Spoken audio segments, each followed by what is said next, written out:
তোমরা দেখেছিলে আগের দিন কলটা খারাপের জন্য চ্যালেঞ্জটা কমপ্লিট করা হয়নি, তাই আজকে চ্যালেঞ্জটা কমপ্লিট করব।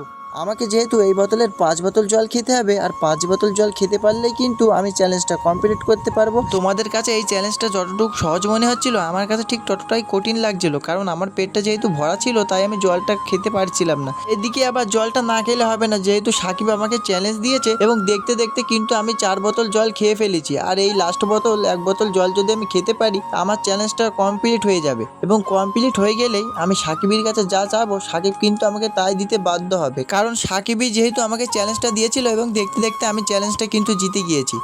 এখন আমি সাকিবের কাছে যা চাবো, সাকিব কিন্তু আমাকে তাই কিনে দিতে হবে। এদিকে ফাইনালি সাকিব যেহেতু হেরে গিয়েছিল চ্যালেঞ্জটায়, তাই সাকিব আমাকে বললো, আয় দোকানে, তুই যা চাবে আমি তাই কিনে দেবো।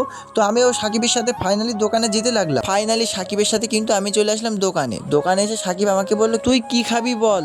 আর আমার সামনে যেহেতু ঝুলছিল মচমচে পাইপ ভাজা, তাই লোভ সামলাতে না পেরে সাকিবকে বললাম, আমাকে তাহলে 1 প্যাকেট পাইপ ভাজা খাওয়া। ফাইনালি সাকিব কিন্তু আমাকে 1 প্যাকেট পাইপ ভাজা দিয়ে দিয়েছে, আর এই পাইপ ভাজাটা আমি খাবো। আর তোমরা ততক্ষণে আমার ইউটিউব চ্যানেলটাকে সাবস্ক্রাইবার করো।